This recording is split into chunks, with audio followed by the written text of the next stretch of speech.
संत श्री सीताराम जी के मेले की जो विकास कमेटी है उस कमेटी के मेंबर जो हमारे साथ जुड़ी है, जिनका नाम है स्वरूप जी गर्ग, और उनसे पूरी हम जानकारी लेंगे। आज और कल 2 दिवसीय मेला चलेगा। और इस मेले में जैसलमेर, बाड़मेर, जोधपुर, बीकानेर नहीं, राजस्थान के कोने कोने से लोग यहाँ पहुंचेंगे, और राजस्थान के अलावा भी जो राज्य है उनसे भी लोग यहाँ पहुंचेंगे। उनको लेकर हम बात करेंगे। स्वरूप जी, पहले तो आपका स्वागत है हमारे चैनल पर। बहुत बहुत स्वागत आपका। जो आप हमारे इस सदाराम जी महाराज का जो ये निज धाम है, समाधि स्थल है और इनकी तपोभूमि, ये पवित्र स्थान सदाराम जी महाराज का, इस प्रांगण में हर वर्ष की भांति एक विशाल भव्य मेले का आयोजन होता है, जिसमें लाखों की तादाद में श्रद्धालु जो अपनी मनोकामना पूर्ति के लिए यहाँ आते हैं।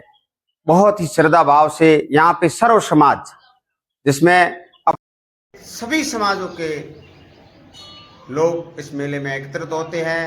अपना जो मेल मिलाप का भाव है उसकी भी बढ़ोतरी होती है। इस मेले के अंदर जो श्रद्धालुओं की जो भी मनोकामनाएं होती हैं वो पूर्ति होती है, जिसमें यहाँ पे इस मंदिर प्रांगण में कार्य करने के लिए साधु सेवा समिति नाम करके संस्था, जो 1987 से रजिस्ट्रेशन है, और वो 1987 से इस मेले का सारा कार्यभार वो देखती है, जिसके अंदर भोजन व्यवस्था लंगर के रूप में यहाँ पे चलती है, जिसमें सभी लोग भोजन प्रसाद ग्रहण करते हैं। और मेले में सारी व्यवस्थाएं, जिसमें रात्रि में भजन संध्या का आयोजन होता है, जिसमें दूर दराज के बहुत बड़े बड़े कलाकार यहाँ आकर के मंदिर में अपने भजनों की प्रस्तुति देती हैं, जिसमें वीणा को मुख्य रूप दिया जाता है। वीणा गायकी में सदाराम जी महाराज ने भी वीणा गायकी को प्रमुख स्थान दिया है।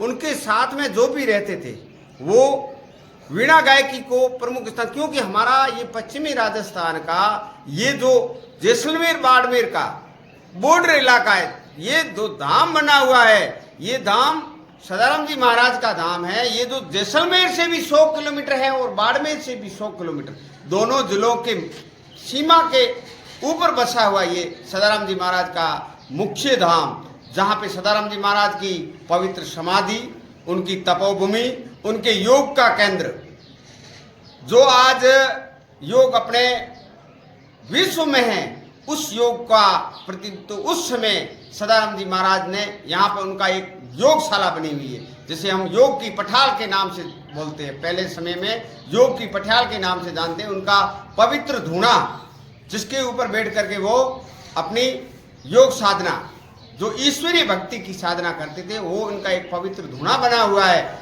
और सदाराम जी महाराज ने ये जो मेले की शुरुआत हुई, उन्होंने जब अध्यात्म को प्राप्त कर लिया, यानी ईश्वर का साक्षात्कार हो गया, तो उन्होंने रात्रि में अपने जितने भी शिष्य थे और यहाँ आस पड़ोस के समस्त गांवों में न्योता भेजा कि आप आओ, अब हमारा समय पूर्ण हो चुका है और अब हम मोक्ष धाम, यानी हमारा जो निज धाम है, उसको गंतव्य करेंगे। उस में यहाँ पे एक विशाल भव्य संध्या का आयोजन हुआ, भजन संध्या।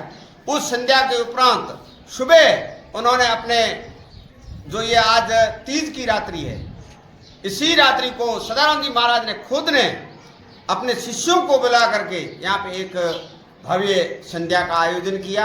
सुबह उन्होंने इसी प्रांगण के अंदर जो आज छतरी बनी हुई है, उस छतरी के नीचे एक पत्थर लगा हुआ है, उस पत्थर पे वे उन्होंने स्नान किया। स्नान करने के उपरांत उन्होंने सभी शिष्यों को आशीर्वाद दिया कि आप भगवान श्री राम को याद करो, वो आपकी सभी मनोकामनाएं पूर्ण करेंगे।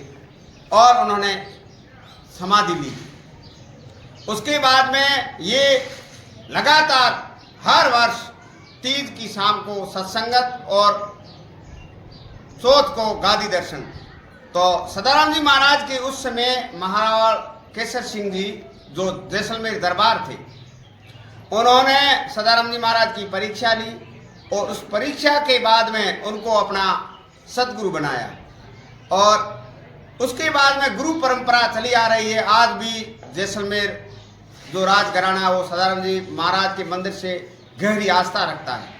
और यहाँ आस पड़ोस में भी सभी कोई भी लोग सदाराम जी महाराज के रखते हुए मंदिर की ओर, महाराज के मंदिर में दर्शन को आते हैं। सदाराम जी महाराज यहाँ पे उनकी सर्व मनोकामनाएं, जिसमें सबसे मुख्य पर्चा तो उनका है संतान प्राप्ति। जिस किसी को भी संतान की अभिलाषा रहती है, सदाराम जी महाराज के दरबार में आकर के यहाँ पे जो ताती बांध करके जाता है, उसको 1 साल के भीतर संतान प्राप्ति होती है। जो भी संतान, जैसे पुत्री के रूप में भी वो अगर चाहता है कि मेरे को पुत्री संतान प्राप्त हो, सदाराम जी महाराज उनको पुत्री देते हैं। और पुत्र संतान की प्राप्ति के लिए भी जो आते हैं उनको पुत्र संतान की प्राप्ति होती है। सदाराम जी महाराज अन्य पर्चाओं में उन्होंने मुख्य रूप से अपने जीवन काल के अंदर यहाँ पे एक मालूबाई जो जिसका संतान रात को खत्म हो गया था, लड़का, उसको जीवित किया। ये उनका प्रथम पर्चा। उसके बाद में उन्होंने कई पर्चे दिए, जगह जगह उन्होंने, सदाराम जी महाराज ने यहाँ पे इसके अलावा कोहरा धाम जो कि यहाँ से 12 किलोमीटर पे है, वहाँ पे उन्होंने अपना धुना स्थापित किया। उसके बाद में उन्होंने जैसलमेर की हाबूर की पहाड़ी पे उन्होंने तपस्या की। उसके बाद में उन्होंने पाकिस्तान में कई जगहों पे, जैसे कोट मिंटन, जलवारा, हयात पितापी और सांगड़ में पुणसा, अन्य कई स्थान ऐसे हैं, पेरुमल, जो आज भी वहाँ पे भारी संख्या में मेला भरता है और लोग बड़े चाव से सदाराम जी महाराज के भजनों को गाते हैं।